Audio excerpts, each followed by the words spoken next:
We'll get started with the prayers. Om Ajnanatimirandhasya Jnananjanashalakaya Chakshurunmilitam Yena Tasmai Shri Gurave Namaha Mukam Karoti Vachalam Pangum Langayate Girim Yatkripātamaham Vande Shri Gurum Dīnatarinam Paramanandamādhavam Krishna Chaitanyamīshwaram Namam Vishnupadaya Krishna Preshthaya Bhutale Srimate Bhaktivedanta Swaminiti Namine Namaste Saraswati Deve Gauravani Pracharine Nirvisesha Shunyavadi Paschatya Deshatarine Jaya Shri Krishna Chaitanya Prabhu Nityananda Shri Advaita Gadadhara Shri Vasadi Gaura Bhakta Vrinda Hare Krishna Krishna Krishna Hare Hare Hare Rama Rama Rama Hare Hare नारायणं नमस्कृत्य नरं चैव नरोत्तमं देवीं सरस्वतीं व्यासं ततो जयं मुदीरयेत् नष्टप्रायेषु वभद्रेषु नित्यं भागवतसेवया भगवती उत्तमश्लोके भक्तिर्भवति नैष्टिकी कृष्णाय वासुदेवाय देवकीनन्दनाय च नन्दगोपकुमाराय गोविन्दाय नमो नमः. Hare Krishna. We are in this chapter, Maharaj Parikshit cursed by a Brahmana boy. And we just have one more chapter to go after this, and we'll be complete with Canto 1, which is 2 modules in Bhakti Vaibhav. Now, how did we get here? How did we get to chapter 18, Maharaj Parikshit cursed by a Brahmin boy? So the context is that initially the Srimad Bhagavatam began with the questions of the sages of Naimisharanya. The sages of Naimisharanya asked 6 questions, and we see that the 6 questions were answered one after the other, and after that they had 3 more questions. What were the 3 questions that they asked? One is the history of Srimad Bhagavatam. The other is about the life of Parikshit Maharaj, his birth, his activities, and how he actually died. And thirdly, they did ask about Shukadev Goswami. After the first 3 chapters, which is nothing but the answers to the first 6 questions of the sages of Naimisharanya, after that was complete, we see the next 3 questions were asked. And to answer these 3 questions, we saw that the first answer given by Srila Suta Goswami was with regards to the history of Srimad Bhagavatam. So he began to narrate how Narada Muni and Vyasdev, they had an interesting conversation, and as a result of which Srimad Bhagavatam was born. So in about 3 chapters, the history of Srimad Bhagavatam was discussed. And after discussing about the history, next was the topic about Parikshit Maharaj. To talk about the birth and activities of Parikshit Maharaj, a background had to be discussed, for which we saw how the son of Drona was punished, how Queen Kunti offered prayers, and Bhishma Dev, who in the bed of arrows, also offered very, very beautiful prayers. And finally, after Ashwathama was punished, and the child in the womb of Uttara was saved, Parikshit Maharaj takes birth.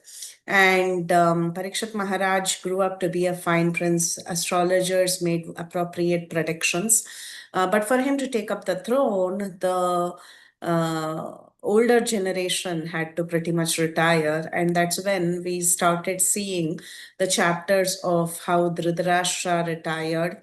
And then eventually the Pandavas also retired. We also saw the disappearance of Krishna. And then finally, as Krishna disappeared around that time, we see how Parikshit Maharaj takes over the throne. And after Parikshit Maharaj took over the throne, how he chastised Kali that had appeared at the disappearance of Sri Krishna. So that was the previous chapter. And now we understand from all these chapters that Parikshit Maharaj's rule was glorious. He was a wonderful king, just like his grandfather Yudhishthir Maharaj. And now the final part of Parikshit Maharaj's story, which is how Parikshit Maharaj gave up his life. That is this chapter, chapter number 18. And eventually, we'll also see, I mean, in the next chapter also is a continuation of the same concept. But in the next chapter, we'll also see the meeting of Parikshit Maharaj and Shukdev Goswami, which is the third question that they had asked in the second set. Okay, so this was the overall flow of Canto 1. And currently we are in chapter 18 and it is titled Parikshit Maharaj Cursed by a Brahmana Boy. How this chapter started was it begins with Suta Goswami asking, saying that Krishna, who saved Parikshit Maharaj when Parikshit was in the was in the womb of his mother. And then he says about how Parikshit Maharaj had actually consciously surrendered to the Supreme Personality of Godhead all the time, right from the time he was in the womb.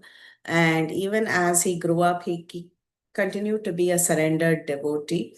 And though he was cursed to be killed by a snake bird, still, since he was a surrendered soul, he was not afraid or overwhelmed by fear. And the king had surrendered himself as a disciple of the Shukadev Goswami, and because of which he could understand the true position of the Supreme Personality of Godhead. So, like this, we see some interesting qualities of Parikshit Maharaj, especially this aspect of surrender. And then there is some glorification of the Lord in the forthcoming verses that we already started seeing in the previous class. So from text number 4, we see the glories of the Supreme Lord. Because why are we seeing the glories of the Supreme Lord? Because Parikshit Maharaj engaged his time in listening to the glories of the Supreme Lord as narrated by Shukdev Goswami. So the glories of the Supreme Lord, which is nothing but the Srimad Bhagavatam, is described from verses 4 onwards. And in fact, it is mentioned that this Parikshit Maharaj, who is the son of Abhimanyu, as long as he was the emperor of the world, there was no chance for Kali to flourish because Parikshit Maharaj was always engaged in the service of the Supreme Lord. And wherever the Supreme Lord is being worshipped, there Kali cannot take over, right? So, like that, Parikshit Maharaj was a great king. He was always a surrendered devotee of the Lord, and under such circumstances, Kali did not flourish. And he had nothing to fear, and he was always absorbed in hearing and glorifying the Supreme Lord. So, having said this, Suta Goswami, he tells the sages headed by Shaunaka that you have asked me to describe everything about Krishna. You asked me to describe everything about the pious nature of Parikshit Maharaj, and I believe I have completed the narrations. Okay. So he says, those who are desirous of achieving complete perfection in life, they must hear to all the topics that are concerned with the activities and qualities of the Supreme Personality of Godhead. So it appears that the answers given by Suta Goswami is complete and the sages are satisfied. Right? With this, the Bhagavatam should technically end. Because first they had 6 set of questions, the answers were given. Bhagavatam didn't end because they had 3 more questions. And yeah, of course, a little bit about Shukdev Goswami has been told, but not so much at this point in time. But a little bit about Parikshit Maharaj has been, an introduction is given about his rule and so on. And finally, Our Sutta Goswami says that eventually he met Shukdev Goswami and he perfected his life and he finished the narration. But then the rishis, they don't leave it there. So let's see from text number 11 today what they further asked. Rishaya Uchu सूतजीव समा सौम्य शाश्वतीर्विशधं यश यस्त्वं शंससि कृष्णस्य मर्त्यानाम् अमृतं Hina. Anyone would like to read translation? Hare Krishna, Mataji. Padmini Mataji, please go ahead. Thank you, Mataji. The good sages said, "O great Sutta Goswami, may you live many years and have eternal fame, for you are speaking very nicely about the activities of Lord Krishna and the personality of the Godhead. This is just like nectar for mortal beings like us." Hare Krishna. So the sages are very pleased and they tell, "Oh, Sutta Goswami, you've been narrating about the glories of the Lord so nicely. And for us, this listening to the glories of the Supreme Lord is like nectar for mortal beings like us." So, mortal beings, we all know once we are born in this world, we are destined to die. But then what keeps us eternally going is listening to the glories of the Supreme Lord. There is only one nectar in this world, which is the Harikatha, Harikatamritam. So that is the greatest of all nectar. Krishna Kathamritam, Harikatamritam. So that's what the sages are telling. In the purport, Srila Prabhupada says, whenever we hear about the activities and qualities of the Lord, we must remember that it is directly coming from the Lord Himself. Krishna has already mentioned this in Bhagavad Gita, Janma Karma Cha Me Divyam. All his activities are always transcendental. They are Divyam. That is Amritam. It is extremely wonderful, and at the same time it is not like the activities of this material world. He does not take birth or perform activities under the spell of material energy, nor is his body changeable like we living entities. So if we can understand this, if we can understand Lord from authorized sources, then we can attempt to engage in the loving service of the Lord and go back home, back to Godhead. So basically, the more we hear about the activities of the Lord, either from Bhagavad Gita or Srimad Bhagavatam, we can definitely make progress in the path of going home, back to Godhead. So whatever is with respect to Krishna, it is always a nectar. Whatever we think of, it is definitely not something that is material. Anything material has a beginning and an end, and anything material is bound to end. But as far as Harikatha is concerned, it is always transcendental. It is always a nectar for mortal beings like all of us. So this is a beautiful glorification of the Supreme Lord.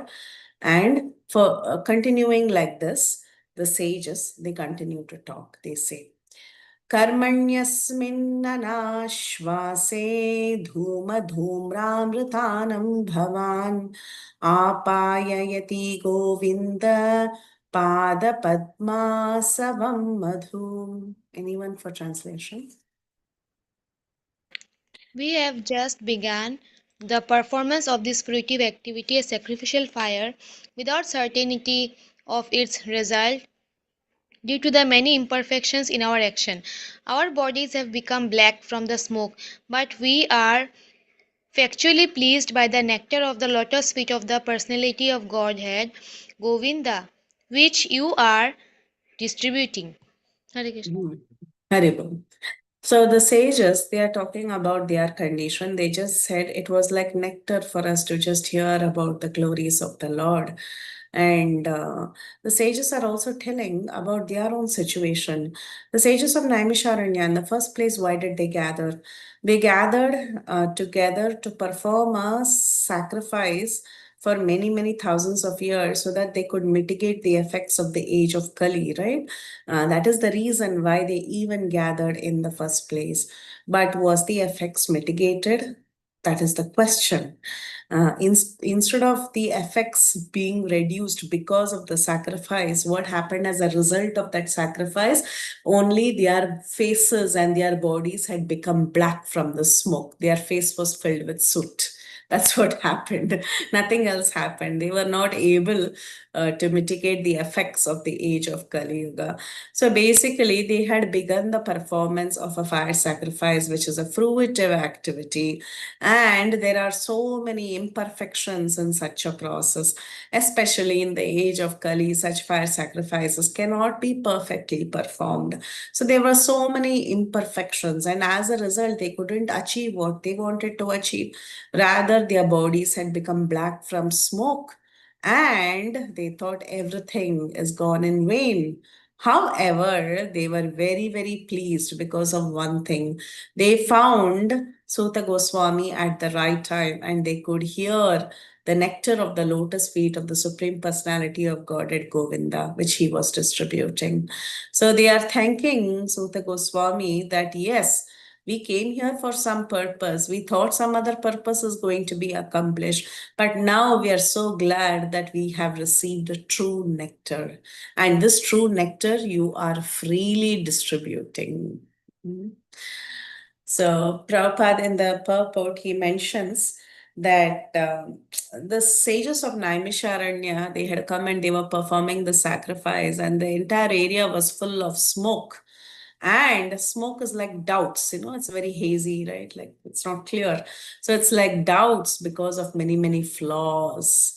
The first flaw in this age of Kali is that there is acute scarcity of expert Brahmanas who can perform proper fire sacrifices in this age of Kali. And moreover, any discrepancy in such a sacrifice can result, it can result in a complete mess. That is, it will not result in the correct results. It will become it will spoil the whole thing.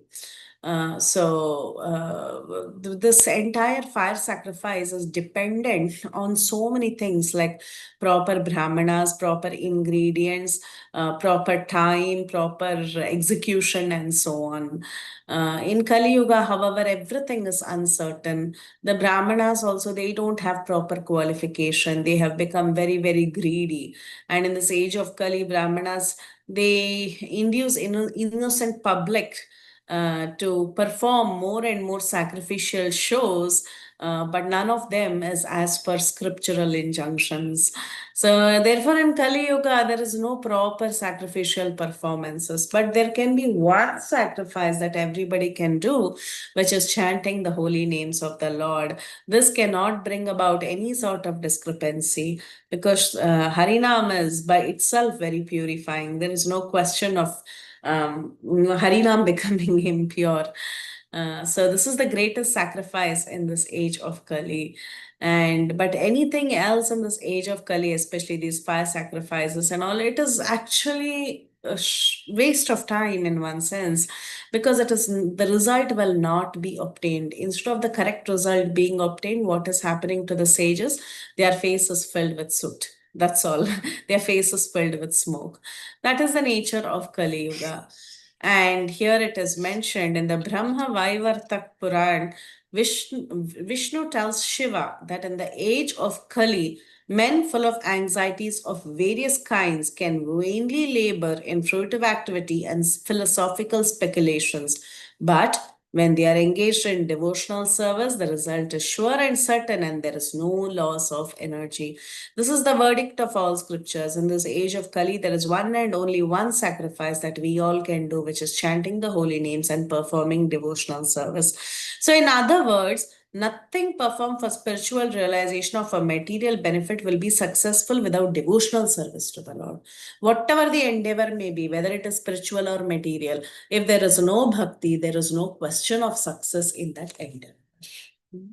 So this is the realization of the sages of Naimisharanya. तुल्यामलवनेनापि न स्वर्गं नाप्नुनर्भवन् भगवत्सङ्गी सङ्गस्य मर्त्यानां किम् उताशिष. Anyone for translation, please? Hare Krishna Mataji, Pranam. I can say. Translation by Srila Prabhupada. Srila Prabhupada ki jai. The value of a moment's association with the devotee of the Lord cannot even be compared to the attainment of heavenly planets or liberation from matter. And what to speak of worldly benedictions in the form of material prosperity, which are for those who are meant for death. Hare Krishna. Yes, so that is the power of devotee association. Tulyama lavanena.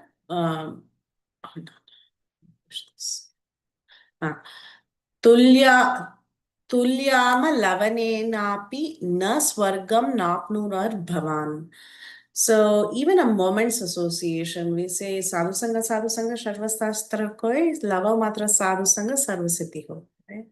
So just one moment, one split second of the association of a devotee cannot be compared to the attainment of even heavenly planets. And what to talk about impersonal liberation or worldly benedictions that is meant for death. So the sages of Naimisharanya, they got the invaluable association of Suta Goswami. What do we mean by association? Association is not just sitting in the company of someone.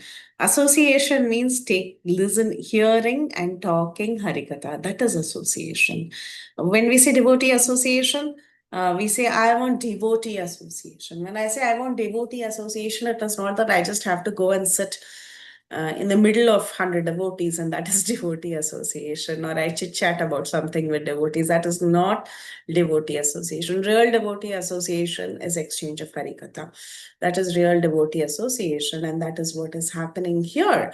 So that is very valuable. So the sages of Naimisharanya, they are feeling what value, they are thinking what value we got from Suta Goswami. And they're telling that one moment association cannot be compared to even going to the heavenly planets or even getting liberated from this world, and what to speak of material prosperity. So, Prabhupada says, he gives a nice, interesting analysis. He says, when there are some similar points, it is possible to compare one thing to another. One cannot compare the association of a pure devotee to anything that is material. So when something is very spiritual, how can you compare it to something that is material? One cannot compare the association of pure devotees to anything material in this world. And he says people in this world, they are very addicted to material happiness, and because they are addicted to material happiness, they want to go to higher planetary systems, they want to go to moon planet, they want to go to Indraloka, or they at least want to get liberated from bondage.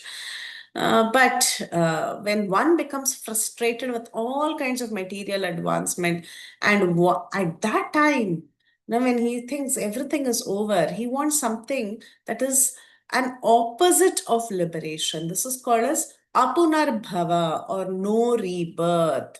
The devotees of the Lord, they do not want the happiness that is obtained in the heavenly kingdom. They don't even want this liberation from material bondage.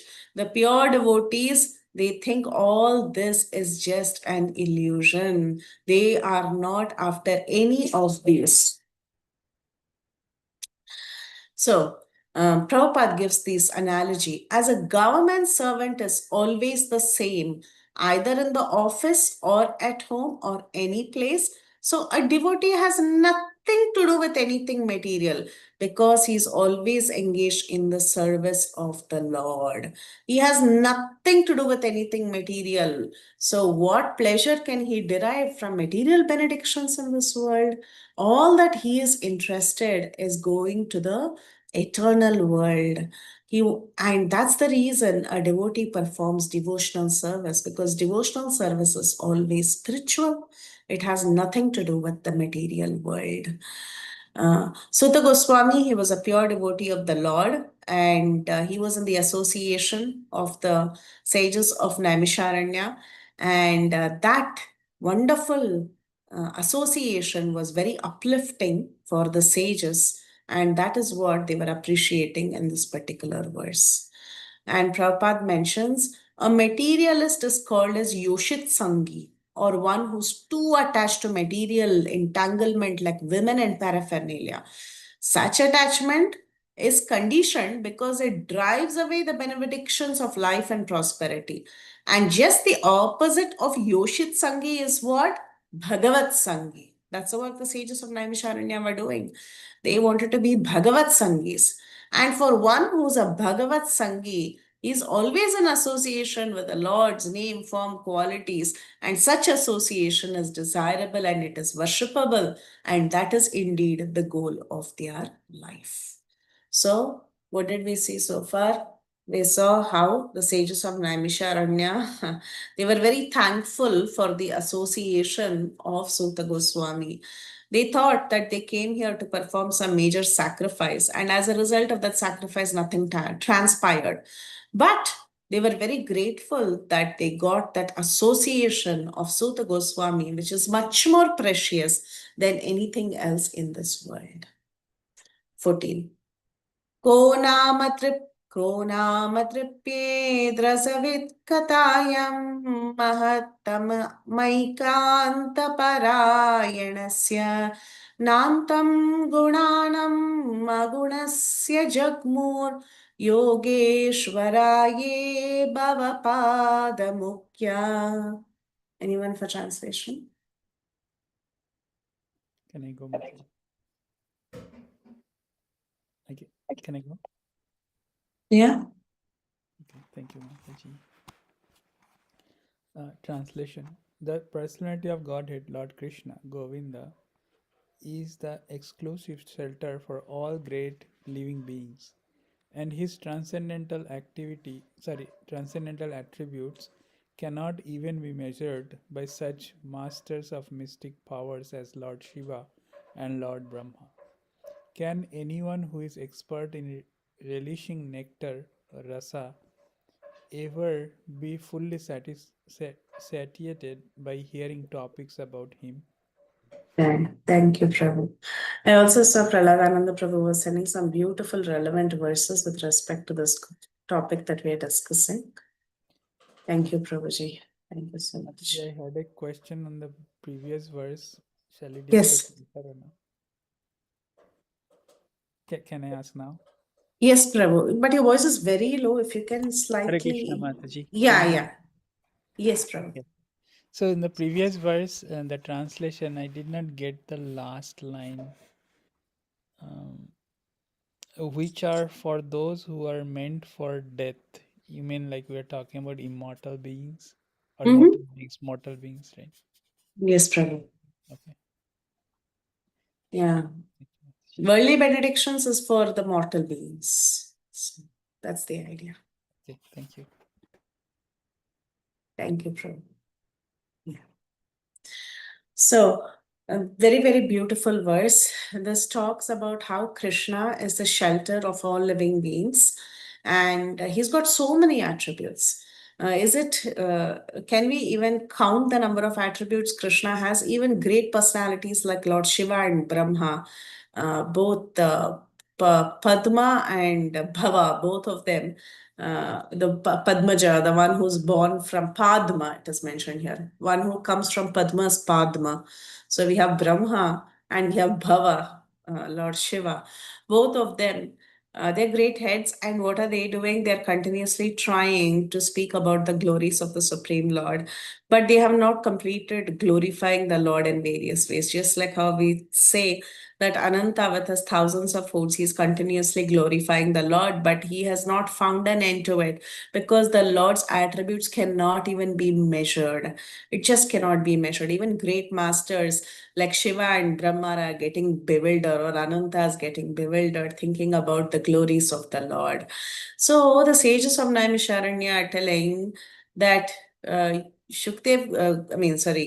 Suta Goswami, you are telling that you have finished answering our questions. Huh? They had some questions, and Suta Goswami said, okay, I've completed telling you everything. What more do you want to hear? And he's ready to wrap up. But the sages are telling, can anybody be satisfied hearing the topics about the Lord? The Lord's topics are unlimited and it goes on and on and on. So please continue to recite. That is what they are implying here.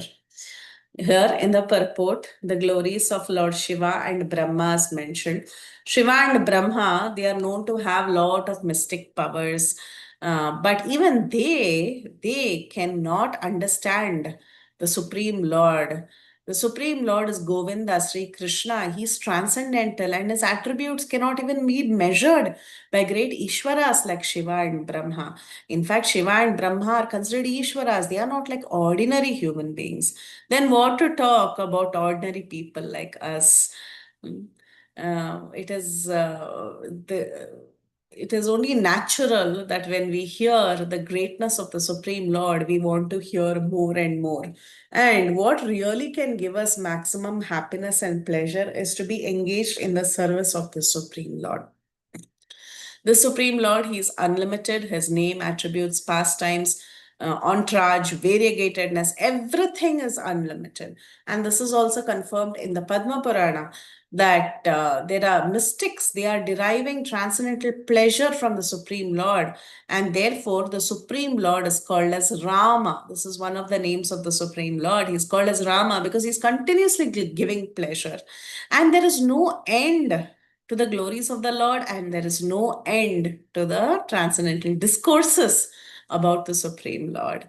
So there is no satiation. So Suta Goswami, he desired to continue the topics of Lord Krishna before the sages of Naimisharanya, and the sages also, they wanted, actually it was the sages' desire, they wanted to hear more about the Lord continuously because the Lord's attributes, they are never ending. So such discourses, when they are given, the interest is also never ending. So such discourses, they increase the receptive mood of the purified audience. So they wanted to hear more. And how did they want to hear more? What else did they say? That we'll see in text 15. तन्नो भवान् वै भगवत्प्रधानो महत्तमैकान्तपरायणस्य हरेरुदारं चरितं विशुद्धं शुश्रूषतां no वितनोतु विद्वन्. Anyone for translation?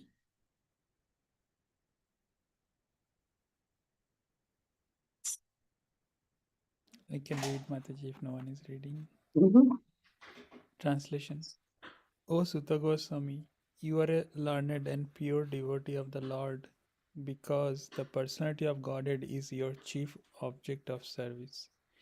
Therefore, please describe to us the pastimes of the Lord, which are above all material conception, for we are anxious to receive such messages. Hari Bol Jai. So the sages are telling, oh Suta Goswami, you are very, very learned. You're a pure devotee of the Lord. And it appears that you're constantly glorifying the Supreme Lord. So continue to glorify the Supreme Lord. Please tell us more about the Supreme Lord. And this supreme glories of the Lord are above all material conception. So we are very anxious to hear more and more about the glories of the Lord. It is interesting that in this verse it is mentioned that O Suta Goswami, the Supreme Personality of Godhead, is your chief object of service. So this is the nature of this Suta Goswami. He was Ekanta. Ekanta means exclusive. Ekanta Parayanasya. He was exclusively taking shelter of the Supreme Lord. This is a great quality of Suta Goswami. And Prabhupada mentions a speaker on the activities of the Lord should have one pointed worship towards the Supreme Lord. And the audience for such topics, they should be anxious to hear from such one-pointed devotees. Anyone remembers that verse from Bhagavad Gita that talks about one-pointed devotion? Vyavasatmika buddhi. Yeah, Vyavasayatmika buddhi ekeh kurunandana. Mataji, Yes. 14.26 Bhagavan Krishna Yeah. Mam Tyajo Avyabhichareణ Bhakti Yogena Sevte Sagunan Same. Samhite. And that also is like, thank you. Very good. Yes, Prabhu, that is also a very, very beautiful verse. Yes. Thank you, Prabhu. So the speaker should be one-pointed, and the audience should also be very anxious with full focus to hear from such a speaker. So when such a combination is there, when the speaker is qualified and the audience is also very interested, then such discourses should continue more and more. Prabhupada says there are many, many professional speakers of Bhagavatam. They do Bhagavad Saptaha. It's very famous in India. You bring some professional reciters, and the reciters have no idea of the meaning of what they are reciting. The listeners also have no idea of what the professional reciters are reciting, but for 7 days, they are continuously reciting some Sanskrit verses without knowing what the Bhagavatam is even talking about. And they have come in all their attire and, with high pitch, they are doing all these discourses. Yes, they are murmuring something. But then, what is the use of such saptahas? Hmm? The person who's reciting, nor the people who are hearing are actually getting benefited from such saptahas. But however, we should understand Bhagavatam should be Nityam Bhagavata Seva. Every day we should do little seva for Bhagavatam. And what do we mean by seva? Seva means hearing and listening nicely, understanding the message of Bhagavatam. It is just not some lip exercise or tongue exercise. To recite some 8,000, whatever, 24,000 or 5,000, 18,000 Sanskrit verses, and then you're like, yes, I did Saptaha in 7 days. No. Prabhupada says nowadays Bhagavad Saptahas are held only for 7 days, and it is like a show. They just perform a show, and then after the show is complete, both the audience and the people, they are engaged in material activities as usual. Why are they engaged back in material activities? Why is everything over in that 7 days and then people are going and they are engaging in their regular activities? Because they have no idea what they heard, right? Even the person who's chanting, he's just reciting something. Even if they do katha for 7 days also, they think it's a ritual. You have to do that katha and I get some material benefit out of it. If I do Bhagavad Saptaha, it's considered auspicious, so I will do Bhagavad Saptaha. That is not the purpose of Bhagavatam. The purpose of Bhagavatam is not to obtain some auspiciousness. Auspiciousness is a byproduct of Bhagavatam, right? It's a byproduct. We do Bhagavatam because we want to relish Harikatha. Because we should relish Bhagavatam, we listen to Bhagavatam. Not because I hear Bhagavatam to get something. So today's world, Prabhupada says they are not sushrushatam. That means they are not proper listeners. They are not listening in the mood of surrender. They are just listening so that they can attain some extraneous benefit. That is what has become Bhagavad Saptaha these days. But however, the sages of Naimisharanya, they were thinking this is the best thing that we can ever get. This is Amrit. This is the real nectar for a person in this material world. Text 16. Savai Mahabhagavata Parikshit Yena Pavargakyam Abhadra Bhutti Jnanena Vaiyasakishaptitena Bhije Khagendra Dvajapadamulam. Khagendra. Khaga means bird. Khagendra is the lord of the birds, who's Garuda. Khagendra Dvajapada Moolam. Such a beautiful name for Krishna. Khagendra, Garuda Dvaja. Who's Garuda Dvaja?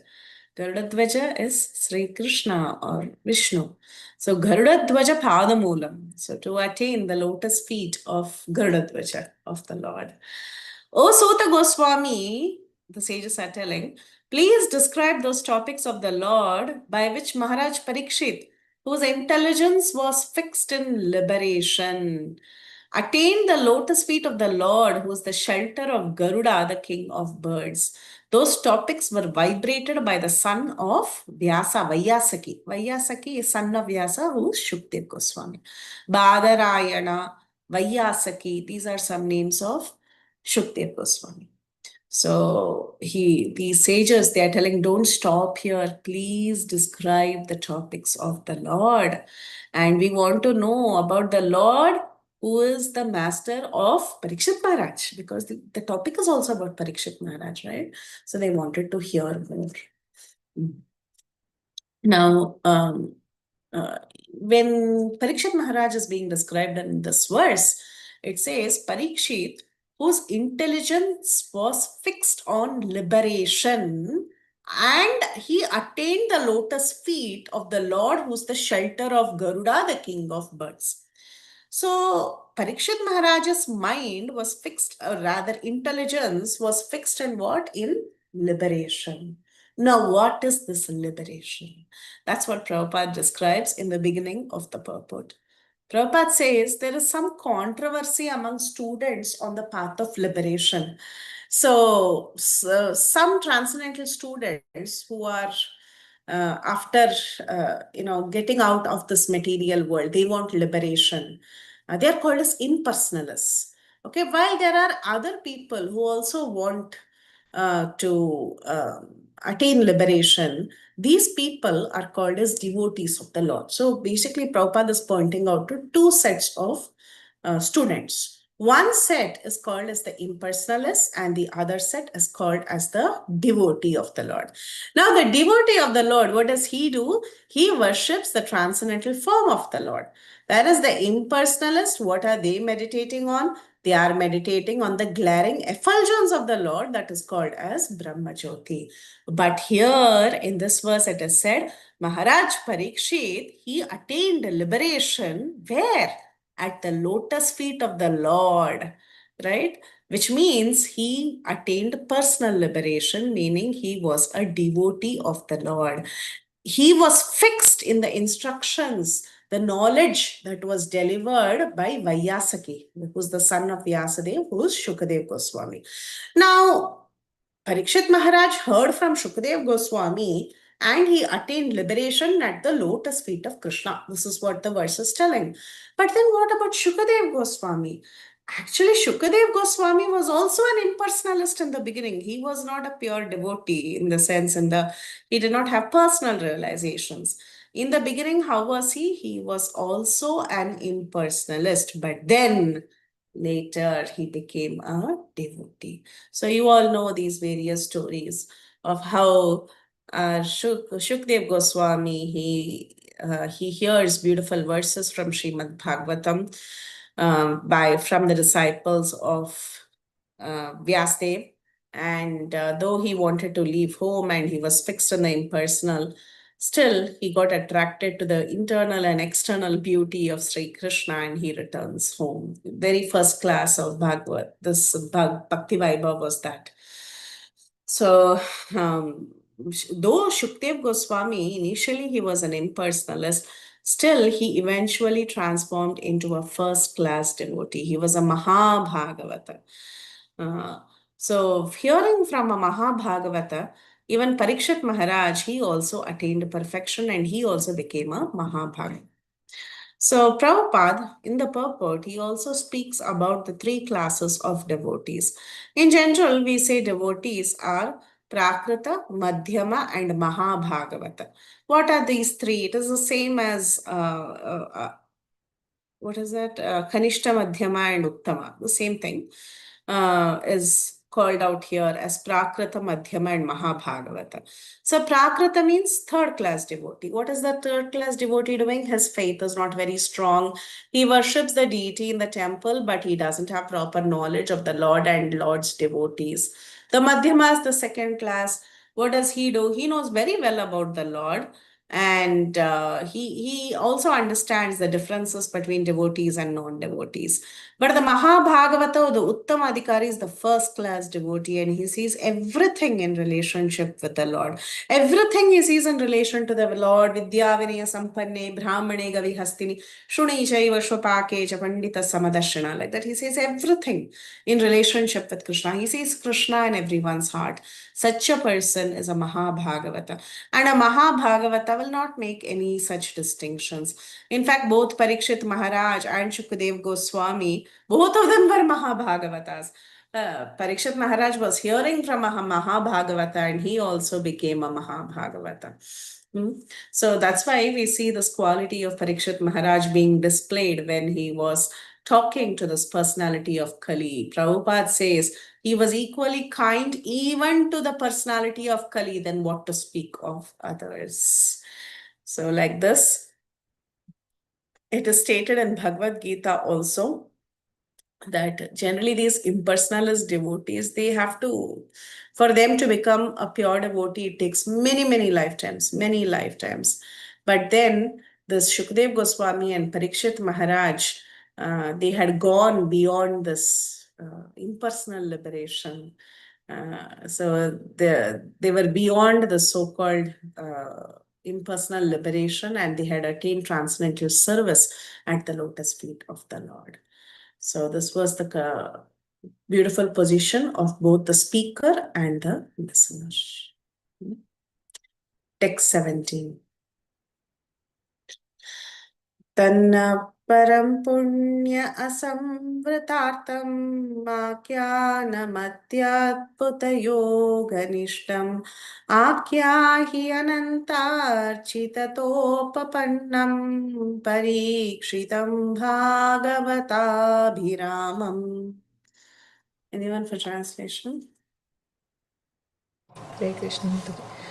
Thus, please narrate to us the narrations of the unlimited, for they are purifying and supreme. They were spoken to Maharaj Parikshit, and they are very dear to the pure devotees, being full of Bhakti Yoga. Hare Krishna. Yeah. So they expressed their desire. They said, see, we want to hear more about Parikshit Maharaj. We want to hear more about this process of Bhakti Yoga. So please narrate to us more about the glories of the Supreme Lord. There are three things here. One is the Supreme Lord himself. Second is his narrations. Third is the devotee who is engaged in hearing the narrations, and also the reason why these narrations are considered very purifying is because it is full of Bhakti Yoga.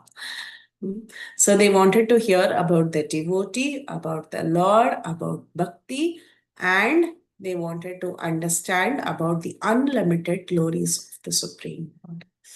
So Srimad Bhagavatam is nothing but narrations and the activities of the Supreme Lord. Therefore, this Bhakti Yoga that is there in the Bhagavatam, it is considered para. Para means beyond, so it is transcendental. Okay, thus it is para or supreme, because although it is enriched with all knowledge and religion, it is especially enriched with the devotional service of the Lord. These wonderful glories of Srimad Bhagavatam. So they expressed that they want to hear more. So when they said that, what did Suta Goswami say? Suta Uvacha. Aho vayam janma bhritodyhamsa vritthanuvrityapi viloma jata Daushkalyamadim vidunoti shigram mahatmananam abhidhana yoga. Translation, anyone? Sri Sut Goswami said, O God, although we are born in a mixed caste, we are still promoted in birthright simply by serving and following the great who are advanced in knowledge. Even by conversing with such great souls, one can without delay cleanse oneself of all disqualifications resulting from lower births. Hare Krishna. Right. Thank you, Sadamni Mataji, and thank you, Praladananda Prabhu. Such beautiful verses Prabhuji is putting. Do read those verses. They are really wonderful verses. Relevant to this, Bhagavatam has some lovely verses. When we, like Praladananda Prabhu is of course very, he's into Bhagavatam, and there are many devotees like that on the call as well. So there are a lot of parallel verses that echo the same thought throughout Srimad Bhagavatam, and there are some verses that he's sharing as and when he thinks, I believe. So anyway, so Suta Goswami said, hearing why did Suta Goswami start speaking now? Because the sages of Naimisharanya, they had asked Suta Goswami to continue to recite.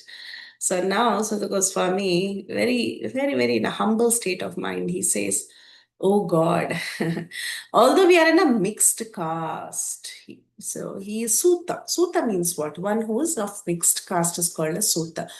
We say Roma Harshana Sutta. His father was Roma Harshana. He was also Sutta, mixed caste. So generally mixed caste Sutta is considered low. Okay. So this Sutta Goswami says, "Oh God, although we are born in a mixed caste, we are still promoted in birthright simply by living, serving, following the great who are advanced in knowledge." So just by serving the great personalities, we are advancing. So he says, even I am a person of low class.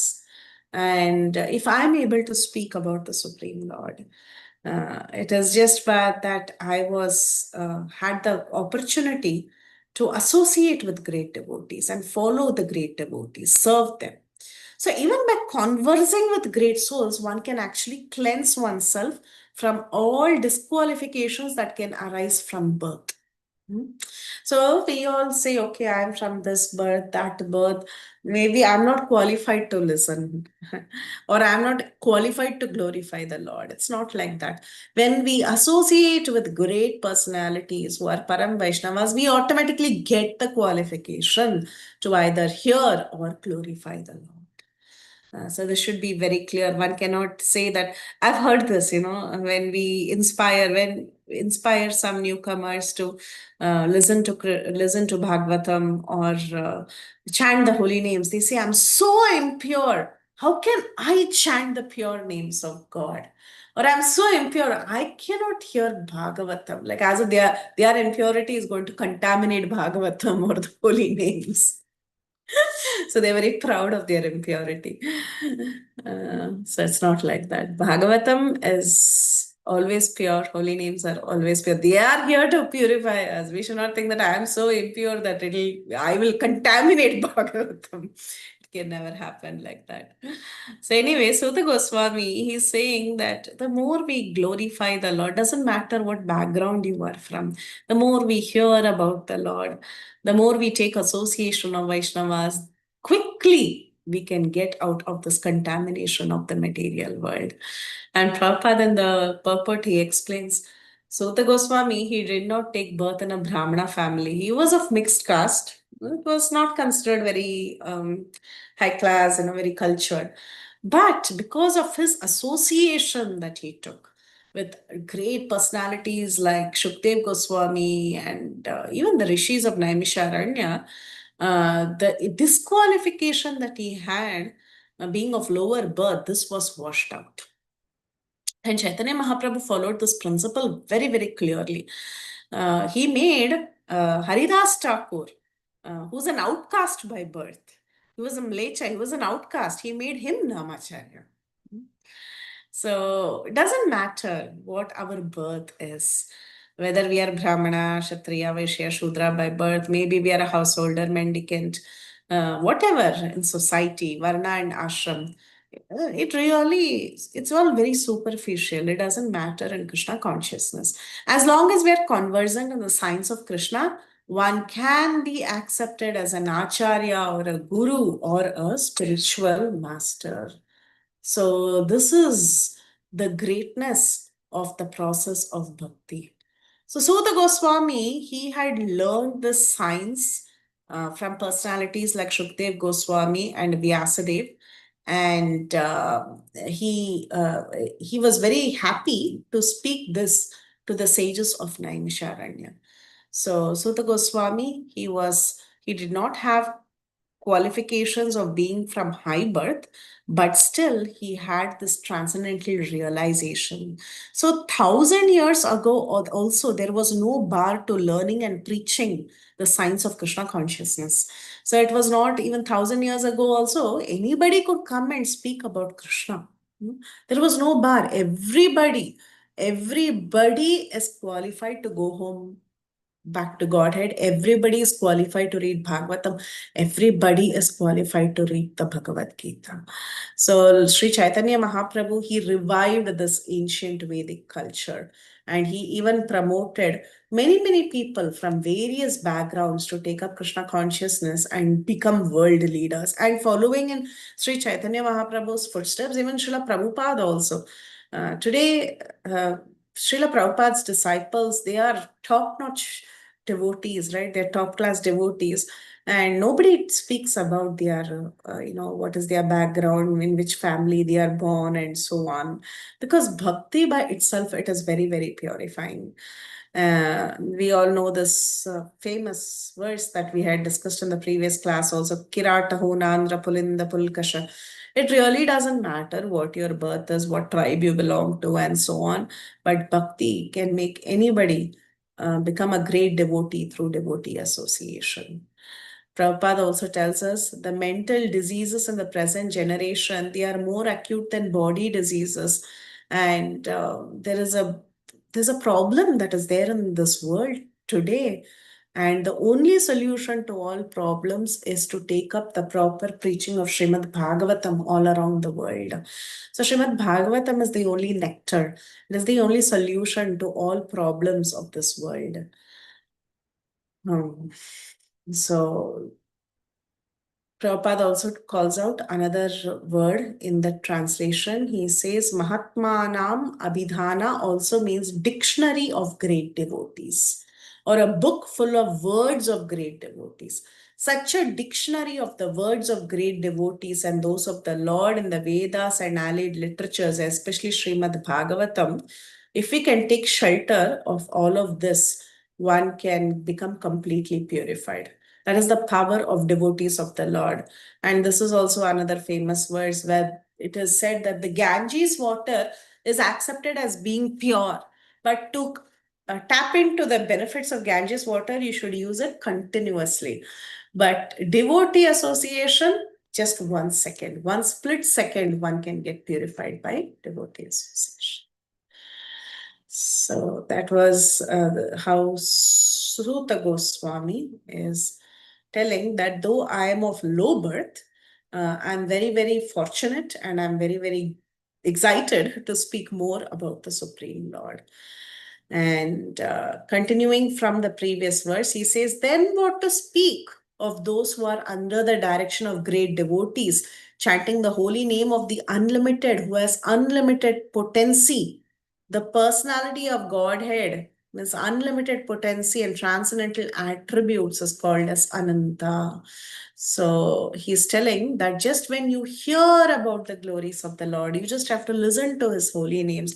You just have to chant the holy names, and that will bring about tremendous purification in one's heart.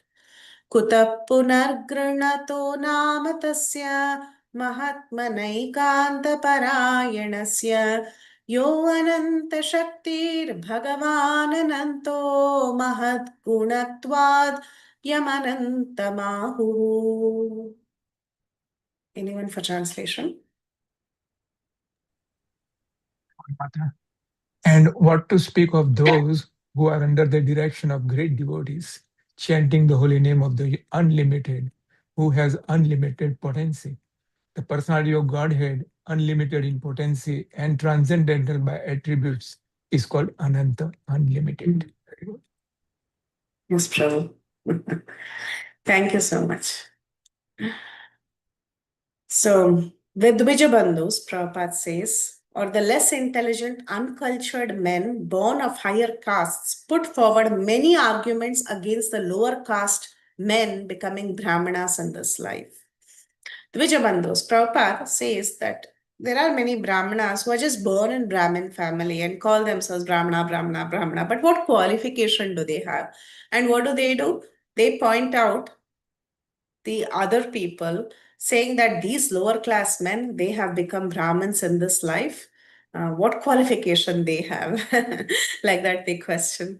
They argue that birth in a family of Shudras or less is being made by one's previous sinful activities. So they think that there is a huge disadvantage by taking birth in a lower class. But then Bhagavatam asserts that anybody who chants the holy name under the direction of a pure devotee, he can get rid from the disadvantages of lower caste birth. So a pure devotee of the Lord does not commit any offense by chanting the holy name of the Lord. We all know there are 10 offenses. And when a pure devotee chants without any offenses, then automatically he's put into the transcendental platform. Because the holy names of the Lord, his name, form, attributes, they are not different from each other. He and his name are identical. So definitely, if anybody, you might be a person with so many sins. The higher class people, they say the lower caste people, the reason why they are born into lower caste is because of their past birth sins. Now, okay, consider that they have a lot of past birth sins, but the holy name is so effective that just by chanting the holy names without any offenses, even if we are one of a lower caste, even then the purification can come automatically. Right? So the devotee becomes surcharged with the potency of the Lord. Whatever disqualification one may have, that disqualification cannot stand in the way. It will automatically vanish like how it vanished for Sutta Goswami. एतावतालम् अनुशोचितेन गुणैरसाम्यानन्तिशा अयनस्य हित्वेतरान् पार्थयतो विभूतिर्यस्याङ्घ्रिरेणुं जुषते न भीप्सो. Anyone for translation? Krishna Mataji. It is now ascertained that He, the personality of Godhead, is unlimited and there is none equal to Him. Consequently, no one can speak of Him adequately. Great demigods cannot obtain the favor of Goddess Fortune even by prayers. But this very Goddess renders services unto the Lord, although He is unwilling to have such service. Yeah. So the Lord is unlimited. This is the perspective of Sutta Goswami. Sutta Goswami is telling that I am born of low family. I have no qualification to speak. But actually, is there any qualification needed? It doesn't matter who you are, as long as you're speaking the glories of the Lord. As soon as you begin to speak the glories of the Lord, the purification will automatically come. The Lord is unlimited. There is nobody equal to him. And I am speaking about the Lord, but can I speak adequately about him? I cannot speak adequately about him. Nobody can speak adequately of him. What to talk of me? Even the demigod, even what to talk of, an ordinary person like me, he's thinking. Even the demigods, they cannot obtain the favor of goddess of fortune even by prayers. But that goddess of fortune, what is she doing? She's serving the Lord, but the Lord is not interested in that. So that is the greatness of the Supreme Personality of Godhead. He's Parabrahman. According to the Shrutis, actually, he has nothing to do. He's just enjoying. He has nothing to do. He doesn't have duties to perform. He doesn't have anything to do. He has no equal. Nobody can excel him. His potencies are unlimited. This is the Supreme Personality of Godhead. He is full in himself. And we have so many other personalities like Brahma and other demigods. They are asking favor of Lakshmi Devi. But what is Lakshmi Devi doing? Lakshmi Devi is massaging the lotus feet of the Lord. And is the Lord interested in that service? Oh, he's expecting services from Lakshmi Devi? No. He's just so neutral. He has nothing to do with it. So this is the inconceivable potency of the Lord. Everything is done by his desire. If he thinks that something should happen, that will automatically happen. He's Yogeshwara. He's the Lord of all mystic powers. Everything is accomplished by his just desire. He doesn't have to act for something to happen. So that is the glory of the Lord. And he has so many glories. And Sutta Goswami is telling it is unlimited. Even if I attempt to speak, how much can I speak? Atapi, therefore, he says, अथापि यत्पादनका वरष्तं जगद्विरिञ्चोपहरात्र हनाम्भः शेषं पुनाति अन्यतमो मुकुन्दात् को नाम लोके भगवत्पदार्थ. Who can be worthy of the name of the Supreme Lord but the Supreme Lord himself, Sri Krishna? Brahmaji collected the water emanating from the nails of his feet in order to award it to Lord Shiva as a worshipable welcome. This very water, Ganges, is purifying the whole universe, including Lord Shiva.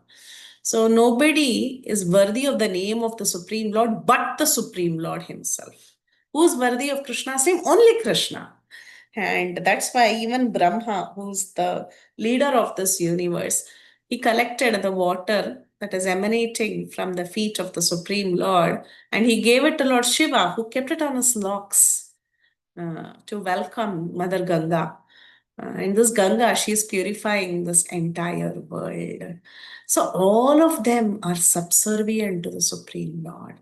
Nobody can come equal to the name of the Supreme Lord. Nobody is equal to him. Only he is equal to himself.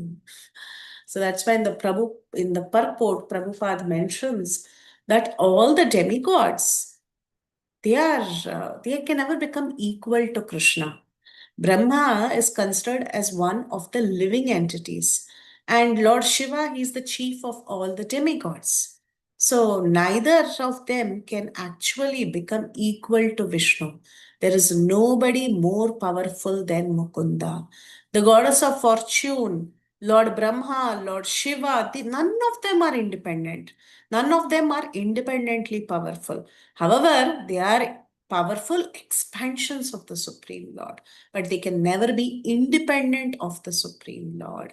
And they are also engaging in transcendental devotional service to the Lord, right? Ganga is being taken on the locks of Lord Shiva's hair.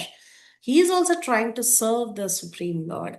And in fact, there are 4 sampradayas, like we have the Brahma Sampradaya, Rudra Sampradaya, Sri Sampradaya. In all these sampradayas, they are all great leaders. These personalities like Brahma, Rudra, and Lakshmi, they are great personalities. They are leaders of a sampradaya. But what are they teaching in that sampradaya? They are teaching Krishna, Vishnu Bhakti or Krishna Bhakti in all of these sampradayas. And of course, there's the Kumara Sampradaya also that is coming from Sanat Kumara. Sanat Kumara is also an empowered incarnation of the Lord. Lord Shiva, he's a great controller. Shri, Lakshmi Devi. Everybody is waiting to win her favor. And we have Brahma. All these 4 are great personalities, but all of them, they became leaders of sampradayas just to spread Krishna consciousness. And what are they doing in their sampradaya? They are only declaring that Lord Mukunda or Sri Krishna is the supreme personality of Godhead, and there is nobody in this world who is greater than the supreme personality of Godhead. Actually, 22nd is the last verse for today. And this is all glorification of the Lord by Sutta Goswami. Sutta Goswami is telling it is very difficult to describe the glories of the Lord. I am born of a low family, but still the Lord is equal to himself, and so on. But finally, in verse number 23, he'll say, I will attempt to speak further. Okay. So till then, he's talking about the greatness of the Lord and his incompetency to truly describe the glories of the Lord. That's what he's doing in this section. This is going to be the next verse, 22, the last verse for today. Yata anukrata sahasraidara dhira vyopohya dehadisu sangamodham vrajanti tatparamahംस्यमध्यं यस्मिन् ahimsopashamaswadharma. Anyone for translation?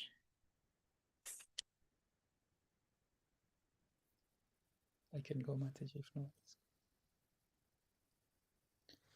Self-controlled persons who are attached to the Supreme Lord Sri Krishna can all of a sudden give up the world of material attachment, including the gross body and subtle mind, and go away to attain the highest perfection of the renounced order of life, by which non-violence and renunciation are consequential. Hmm. And this is a beautiful verse that talks about how self-realized people who are always only attached to Krishna, they can give up all the material attachment in this world because they have held on to a higher attachment. So they can give up the material attachment, they can give up the gross body, the subtle mind, and they can go to the perfection of life. And when we talk about perfection of life through the process of bhakti, we understand that all the other achievements are only byproducts like non-violence and renunciation, jnana, all this is only a byproduct. So the self-controlled people, when they are attached to the Supreme Personality of Godhead, they do not require any sort of they may not require, but they are not attached to anything in this material world. Prabhupada says dry philosophical speculation is a subtle sense enjoyment of the mind, and this sense enjoyment can lead one to the path of darkness. As long as we are doing bhakti and we are attached to the Supreme Personality of Godhead, for us, giving up attachment to the material world is very easy. But for people who are jnanis and who are doing dry philosophical speculation, what is happening at their case is that they are only after a subtle sense enjoyment of the mind.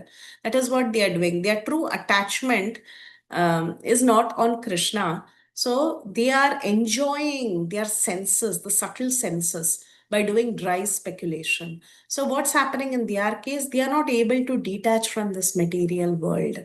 Rather, they are getting more and more attached because through the mind, they are getting attached to more enjoyment in this world and they are continuing in their path of darkness. So this is the nature of those who are trying for impersonal liberation. So therefore, we should try our best to become devotees and engage our senses in the service of the Lord. That is the only way one can actually disentangle, or I don't know what, detangle from the attractions of this material world. So those who are attached through the process of bhakti yoga are the ones who are factually self-controlled. And this is called as the Paramahamsa stage or Hamsas or Swans.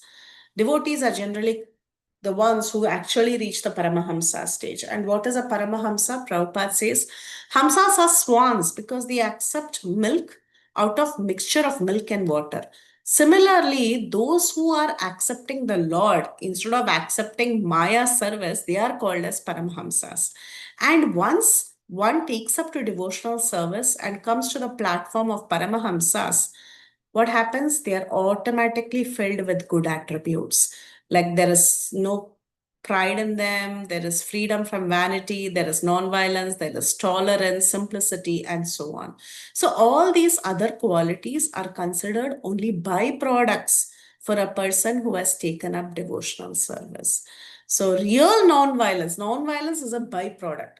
Now, what is non-violence? Real non-violence means freedom from envy. This is a very nice, very, very important thing that Prabhupada says in the purport. What is real non-violence? Such a beautiful explanation for real non-violence. Real non-violence means freedom from envy. It's a very deep statement. And Prabhupada says in this world, actually, everybody is envious. But a Paramahamsa who is completely given up himself to the service of the Lord, he's perfectly non-envious. He doesn't care about others. There's no question of envy. He loves everybody. How does he love everybody? He loves everybody in relation with the Supreme Lord. Real, so he gives two definitions. One is what is real, what is non-violence. True non-violence is freedom from envy. What is the other byproduct that this verse has mentioned? This verse has mentioned two byproducts. One is um, renunciation and the other is non-violence. These two byproducts are achieved by a person who does devotional service. So what is this non-violence? Prabhupada says non-violence means freedom from envy. Then what is renunciation? Prabhupada mentions real renunciation means perfect dependence on God. Declaring your complete dependence on God is true independence, or real renunciation means perfect dependence on God. So please underline these two statements from the purport. You might get it in the exam as well. Every living being is dependent on someone, but actually everybody is only dependent on the mercy of the Lord. Only when we forget our relationship with God, we start depending on things of this material world. So true renunciation means renouncing your dependence on the conditions of material nature and becoming completely dependent on the mercy of the Lord. This is true independence. True independence means having complete faith in the Lord without dependence on conditions of matter, conditions in the material world. So in the Paramahamsa stage, what happens when this person is practicing bhakti, he's considered a true devotee is a Paramahamsa. When he's practicing bhakti, what happens? These two are byproducts. Automatically, non-violence is achieved because he is non-envious. And the second thing is, he is completely independent because he has declared his dependence on the Supreme Lord, or he's completely renounced rather, because he has declared his dependence on the Lord and not dependent on things of this material world. So having said that, the glories of the Supreme Lord and the glories of speaking about the Supreme Lord is done. The section is done. And from verse 23 onwards, so the Goswami will say, okay, O Rishis, I will now try to describe the transcendental pastimes of Vishnu. Just as birds fly in the sky as far as their capacity allows, so do learned devotees describe the Lord as far as their realizations flow. So he's going to talk about this in the next class, but we'll stop here. And if you have any questions, thoughts, comments, or any verses you want to share, you can go ahead. Haribol. Hare Krishna, Mataji. Yeah. Very nice. You gave the last paragraphs of this the study of today. But renunciation, I need one thing. We talk about opulences, 6 opulences that we require. Like you have to be. Among that, one is renunciation. Mataji. This renunciation and that could be linked, or it's both same, or there is extra meaning to it. Like we ask for opulences. Yeah, we have like opulences. We have to be strong. We have to be beautiful. You have to all this. There are 6 opulences, and the last one in that is renunciation, right, Mataji? Last one is renunciation. There, when we talk about renunciation, we generally mean renunciation is very attractive. It's an opulence because they are not attached to things of this world. So it's considered something very attractive when people see that, because generally we tend to get entangled because we are not renounced. We get entangled. Yeah. That's what Mataji. That renunciation is not exactly what it linked to exactly the renunciation just now you taught us, at least. Is it correct? Yes. Yes, Mataji. So that renunciation means little different from what exact renunciation Prabhupada is mentioning here, because here.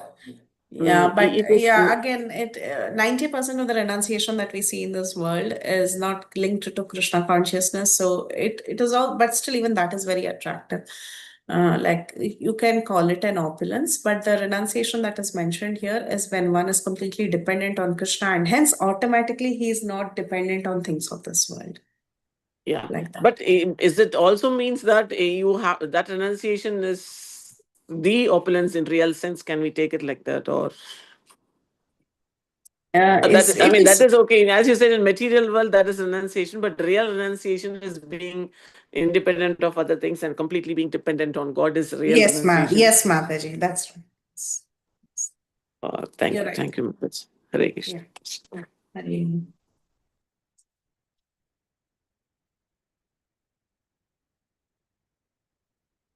Anything else? Hare Krishna, Mataji, pronounce. Yes, Pragana Mataji. Oh, sorry, this is Lalita going to pray. Mataji, I have one question. On text 20, in the translation, although he is unwilling to have such service, the goddess fortunes, right? But in the 9 process, we say Pada Sevana, right? Like, is this related, or like, how do we understand that, Mataji? So basically, Krishna doesn't yearn for the attention and the service of the goddess of fortune, but the goddess of fortune is going and doing the service. So what happens is, in this world, everybody is looking for the favor of the goddess of fortune. But goddess of fortune is not even glancing at anyone else. She is ready to serve only Krishna. She is doing Pada Sevanam. But Krishna is not thinking, hey, I want goddess of fortune to do this seva for me. He's not thinking that. He's always self-satisfied. He's independent. He's Atmaram. That is the understanding in that verse, Mataji. But yes, she's doing Pada Sevanam, of course. But he's not dependent on that Pada Sevanam. He's always independent.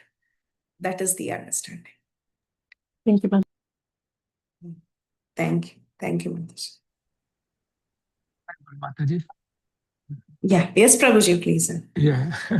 Regarding this discussion today about, taking shelter of any other process other than bhakti, it's futile, like hearing these professional reciters and Bhagavad Oh, yeah. So, Sripad Radha Govind Swami gives very nice, funny kind of comment in one of his lectures. He says that they do all these kind of, yagnas and saptas and all that, but they don't get purified. Right. So he says that Makkah gaye, Madina gaye, बनके आए हाजी बनके आए हाजी पहली आदत छूटी नहीं रहे पाजी का पाजी. So if it has no purification kind of effect on you, then it's a futile process. So as we all have seen in Krishna consciousness, that whatever stage we came, we feel that I have become a little bit more purified than what I was. Oh, And yes. this is the real, the efficacy of this process of Bhakti Yoga in Kali Yuga. And that's why, a lot of people are taking to this bona fide process. So I just wanted to share that 100%. one. Thank you, Prabhu. Thank you. Mataji, actually, to add to that nice statement of Prabhu, many people are taking out to this process because of people like you or people like who are coming forward to preach or tell people that this is really happening. But in most of the other places, they are not telling what is exactly what they have to deliver. What they deliver is what is given in the book, but nobody is delivering what exactly people are like. Just now, Prabhu told once we came here, we got purified, means that is his own experience. So everybody keeps telling, then there is an expectation that everybody also can uplift themselves. But I Yes. don't think any religion is even in Hinduism, even Shaivism doesn't tell that. Nobody is telling like that, Mataji. They are just telling what is there. Oh, you go to Vishnu Sahasranama, you say you go to all the Arvars are telling this, you read this, you recite this, that will happen. That is always there. But what is a personal experience? Only the person who experienced can tell. That kind of Correct. experience is not expressed elsewhere. That is why people, people who don't know, they don't know. But who are fortunate, we are like, for example, this is a great service that you're doing, Mantaj. Every day, every time we get a chance to keep listening to Bhagavatam again. Nitya Bhagavata Seva is a very rare component. Thank you, Mataji. Hare Krishna. Thank you, Mataji. And it's all Prabhupada's books and everybody's service. Yes, Mataji. Yeah, thank you. Okay, so we can end here and we'll meet from 23 next session. Vancha kalpatarubhesha kripa sindhu bhyevacha patitanam pavnebhyo vaishnavebhyo namo. Ananta Koti Vaishnava Vrinda ki jai, Shri Prabhupada ki jai. Hare Krishna. Thank you so much, Mataji. Hare Krishna. Oh, Satyam Prabhu, you're there. Yes, Prabhu. Sorry, I didn't see you raised hand. No, Mataji, there was one verse which it says like even Lakshmi Devi is serving the Lord, but Lord doesn't need, he is not hankering for that, right? And immediately something came in my mind, like from Bhagavad Gita, he says like everything should be offered to him. So if someone says that, how we will kind of counter that logic? Oh, because you are saying, oh, that shows like I'm expecting something, but I know it's like expect that like offering everything to him is for our purification, but is there any, it's not like he's expecting it, but is there, how should we like put it if someone like kind of bring this up? So basically, whether he's not expecting it as like, okay, I want this person to do this for me. He doesn't expect it like that. But when we do Navavida Bhakti, what we are doing in the process is we are establishing a relationship with him. At the end of the day, God is a person. Okay. And when you establish a relationship with someone, you have some unique ways of interacting with that person. When you for example, when you fall in love, you want to hear more about the person that you probably want to fall in love with. You want to hear about them. You think about them. You think about their name. You think about their activities. You try to establish some friendship with them, like that. So since it is a personal relationship building process, this bhakti, you have to do Navaveda Bhakti. But Krishna doesn't expect, hey, you have to serve me this way, then I'll be pleased. It's not like that. So that's how you have to explain. Okay.